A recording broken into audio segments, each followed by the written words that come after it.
This is back to basics. Back to basics. Back to basics. Back to basics. Back to basics. Back to basics. Back to basics. Back To basics. podcast. Back to basics podcast. You're listening to Back to Basics podcast. We're back to basics. Undu, passion to profit.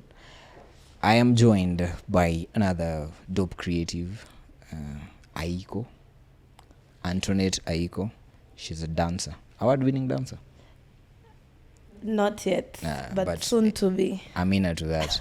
Aiko is here. Amekuwa if kawe ni fan wa the music that imekuwa ikidrop in the last 2 years, most definitely. Hata si 2 years. Ulikuwa kwa video ya Monski ka 5 years ago. No. Game for like 8 years. She's been outside. But kama umekuwa attentive in the last post COVID, from Wakadinali to Watendawili to Charisma, niko sure umekutana na the face somewhere there. Yeah, she's a dancer, she's a choreographer. What else are you? Nisikunyime accolades zako. Producer. Vitu ni mingi. Mimi Karibu. ni msanii tu. Karibu back to basics. Thank you. Ulikuwa part of Passion to Profit, most definitely. Yes. Which cohort? 3. Cohort 3. How was the experience? It was an amazing experience. I loved the experience because mostly ilikuwa turning passion to profit, as the name suggests. So there was a lot going on. Like you were being taught a lot of things from kujipresent kama msanii to how you handle your money, how you handle your art after that. So it was an amazing experience. It had a lot was brought to the table. Yeah. Noma sana. How did you get information aje? Because me nilikutana na the poster on Twitter and I was like, bam, this thing looks dope. Went through it and kabaki, yeah, this is one of those things one of those things that niko interested.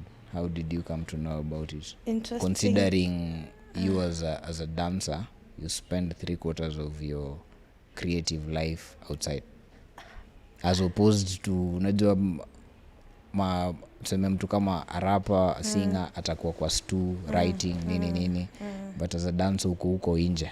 Your time with socials and your time with the interwebs ni interesting enough. I do a lot of research. Research is a big part of my craft. That's why sometimes it is seen to be that niko ahead of my time, because you try as much as possible to be out there and get as much information as possible. Which is a good thing. Being ahead of your time is a good thing. Has its pros and cons. Juu wataona chenye unafanya sahi, it make sense years later. So I saw it, I think, online just after everything was like the first cohort, but I didn't apply. I think Monski also was in the second or first cohort. And then I was like, oh, she briefed me. She was like, hey, this and this is happening. I was like, hey, and it's even free. So I was like, hey, this is interesting. There's so much to learn. The certification at the end of the day. So I was much invested. And then I realized that there's also space for dancers, because most creative spaces don't accommodate creatives like dancers, because you could like, how do I package this? But they were like all forms of creatives, even if you paint toes for a living. So I was like, hapa kuna form. So I was like, I should be on it and learn from it. Interesting. This far, it's been roughly 3 months. Give or take 3 months. But for the whole project, imekuwa 6 months, but it's 3 months for each cohort. Ime impact career yako aje, coming from the dance world? As in that, I think that's an industry and CJ understand yet. I know a few people who dance, but ile kujua the nitty-gritties of it, I won't sit here pretending that I know about dance as much as I know how to dance. Bad man. Na monitumie contract. With dance, it's very different. Like, dance is a special kind of craft because it can't be packaged kama ati goods venye wase wanasema sasa niko na hii nauza hii nini. It's more of a service, and it's also more of a form of expression. So with Hustle Sasa accommodating dance artists in the program, I think for me the most that I got from it is knowledge about how to now convert that into money, because there's with dance there's a lot of intellectual property going around, because with whatever you create and post in whatever sites you're posting, you can actually monetize that for a long time. And most people don't have that information. Recently I was part of a project, I won't mention the brand, but they were working with walikulipa walinilipa una mention no siwezi wa mention kwa sababu they did something wrong. They used someone else's choreography. Sawa. And using the choreography they paid an artist. I don't know if it's correct to say this. They paid the artist, but they didn't pay the choreographer for the project. So I was like, interesting. The artist will ask for the IP rights because the artist is aware, but the choreographer just did a TikTok challenge and the dance was trendy. So they only pay the artist, they forget the choreographer. And when I got the job, I was like, okay, we're doing this challenge, but have you talked to the choreographer?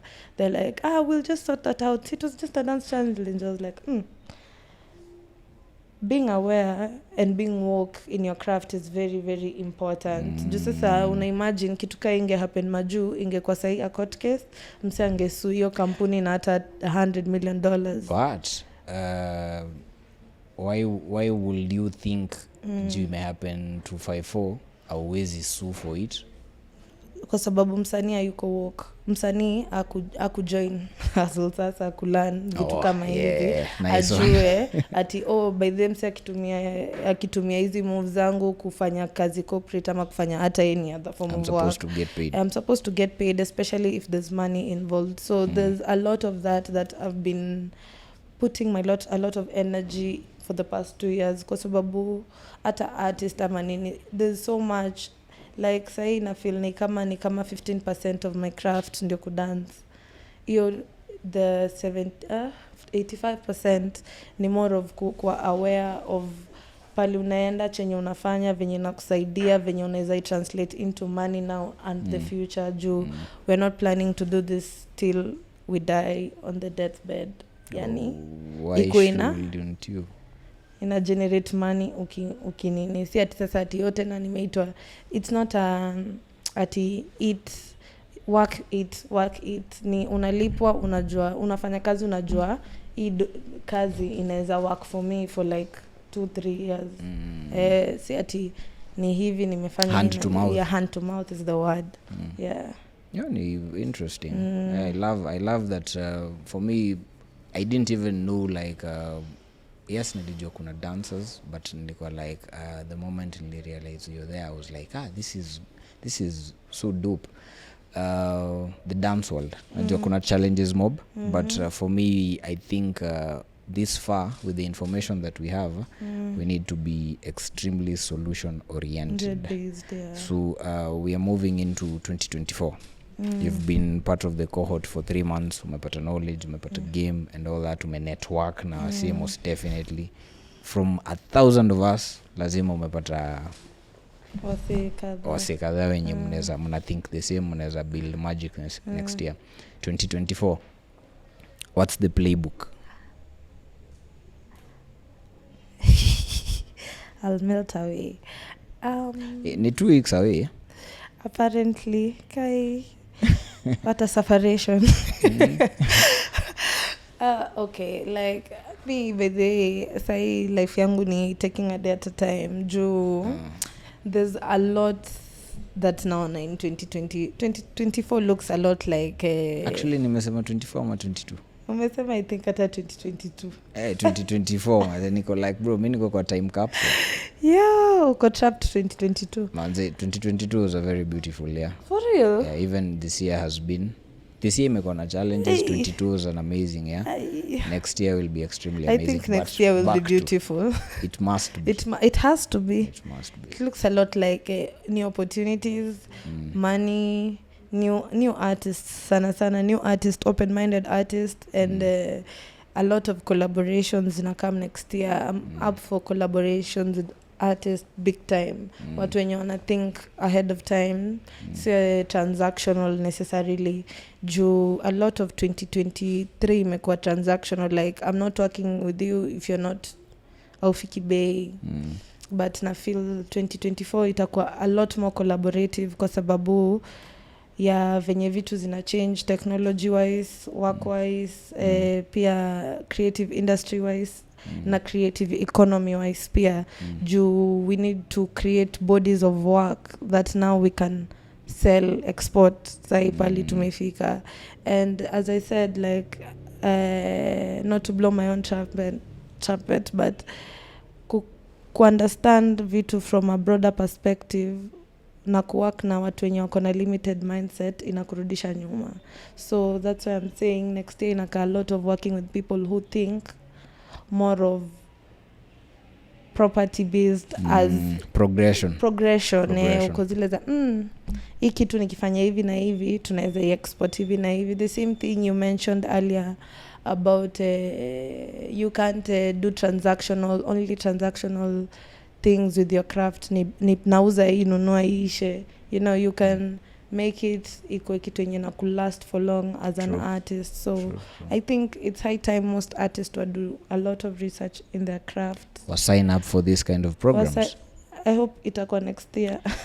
Yeah, tentatively I think so. We need to preach this gospel to the whole industry. You can imagine it's just 1,000 and say one out of 5 or 1 out of 10 of a young person is a creative. True. Everybody is out here to win it big, so hoping hii message itafikia wase wengi. Most definitely it has to. That's the reason why we are podcasting in their office during the grand showcase. So at most definitely at Alchemist. Back to basics. Back to basics. So 2024 niko sure kutakuwa na repeat program even better, bigger. Yeah. I think hata ikikuwa on site itakuwa even like the physical engagements itakuwa poa, and even diversify, go to Mombasa, go to Eldoret, as much as we had participants from those places. So I think this far that is dope. Asante sana kwa pod. Tutaenda kutafuta for a very long back to basics segment. To basics. You're finally here. Hey. Nimeomba interview. Sijuangi nakuanga maseleb hivi huko nje, but we're in the presence of greatness equally. So tutaorganize for longer segment. Na pia podcast with no name ya Zach, make sure mmefind a way ya kukuja tupige huko. We don't talk stories of Jabba. We don't talk stories of Jabba. Inshallah. Some dope vibes. Anyways, shukran mazee, tunashukuru wewe kuwa hapo. Passion to profit. Asante kwa kutuleta. How does the grand showcase look? Speechless. I'm not a liar. Speechless. Iko sawa. Karibu. Asante. Enjoy your day. And uko nje. Have fun. Okay. Thank you. Round 2 kama kawa. Iko sawa. This is back to basics. Back to basics. Back to basics. Back to basics. Back to basics. Back to basics. Back to basics podcast. Back to basics podcast. You're listening to Back to Basics podcast.